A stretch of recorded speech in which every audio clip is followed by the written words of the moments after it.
Hi all, I am Deepa. Welcome to my class. Today we are going to study about motion under central forces. എന്താണ് central force എന്നറിയണം. എന്നാലാണ് നമുക്ക് motion under central force പഠിക്കാൻ പറ്റുള്ളൂ. അപ്പോൾ എന്താണ് central force നോക്കാം.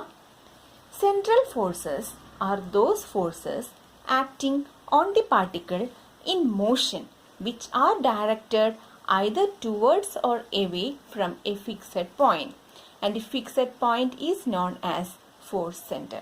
അതായത് central forces എന്ന് പറയുന്നത് ഒരു പെർട്ടിക്കുലർ പോയിന്റിൽ നിന്ന് പുറത്തേക്കോ അകത്തേക്കോ, അതായത് ഒരു പെർട്ടിക്കുലർ പോയിന്റിൽ നിന്ന് പുറത്തോട്ടോ അല്ലെങ്കിൽ ഒരു പെർട്ടിക്കുലർ പോയിന്റിലേക്കോ ആക്ട് ചെയ്യപ്പെടുന്ന ഒരു പെർട്ടിക്കുലർ ഫോഴ്സ് ആണ്.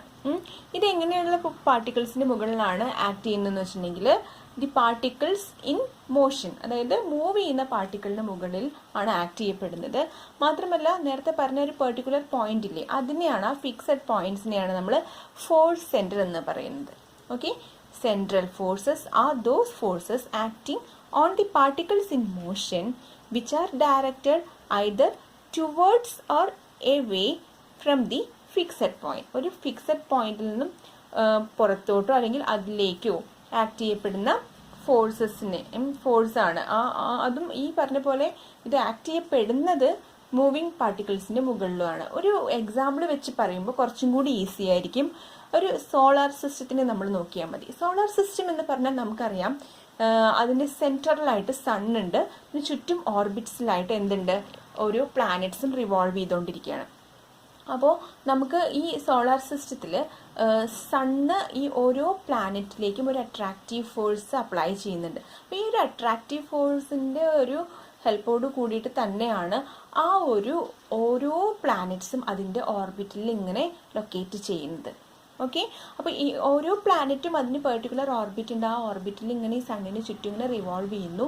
ഇവിടെ നമ്മൾ ആ ഒരു ഫോഴ്സ് സെന്റർ എന്ന് പറയുന്നത് എന്താണ്, സണ്ണാണ്. അപ്പോൾ സണ്ണ് ഓരോ പ്ലാനറ്റ്സിന്റെ മുകളിലും അപ്ലൈ ചെയ്യുന്ന ഒരു അട്രാക്റ്റീവ് ഫോഴ്സ് ആണ് ആ പ്ലാനറ്റ്സിനെ അവിടെ നിലനിർത്തുന്നതും.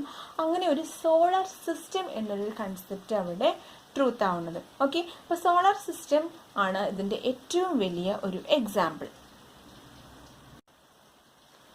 സെൻട്രൽ ഫോഴ്സിനെ നമുക്ക് മാത്തമാറ്റിക്കലി F=F(r)r) അങ്ങനെ കാണിക്കാം. ഇതിൽ F(r) എന്ന് പറയുന്നത് മാഗ്നിറ്റ്യൂഡ് ഓഫ് സെൻട്രൽ ഫോഴ്സ് ആണ്. r എന്ന് പറയുന്നത് unit vector indicating the direction of force. Okay, ഇനി ഇതിന്റെ കുറച്ച് എക്സാമ്പിൾസ് നോക്കാം.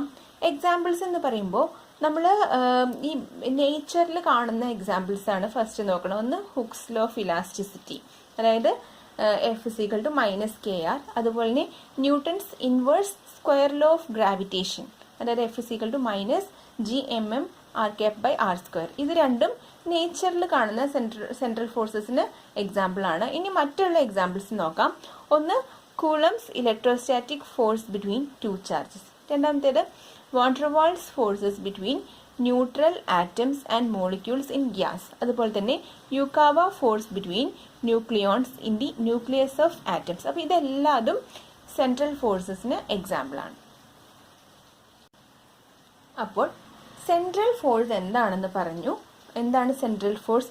സെൻട്രൽ ഫോഴ്സ് എന്ന് പറഞ്ഞിട്ടുണ്ടെങ്കിൽ ഇവിടെ ഇപ്പോൾ ഈ ഡയഗ്രം നോക്കുകയാണെങ്കിൽ കുറച്ചുകൂടി ക്ലിയർ ആവും. ഇതിപ്പോൾ സെൻട്രൽ പോയിന്റ് ഫോഴ്സ് സെന്റർ ആണെന്ന് വിചാരിക്കും. അങ്ങനെയാണെങ്കിൽ ഈ പോയിന്റിൽ നിന്ന് പുറത്തോട്ടോ അല്ലെങ്കിൽ ഈ പോയിന്റിന്റെ ഉള്ളിലോട്ടോ ആണ് ഫോഴ്സ് ആക്ട് ചെയ്യപ്പെടുക, towards or away from the fixed point. പിന്നെ ഇത് ആക്ട് ചെയ്യപ്പെടുന്നത് മൂവിങ് ആയിട്ടുള്ള ഒബ്ജക്ട്സിന്റെ മുകളിലായിരിക്കും.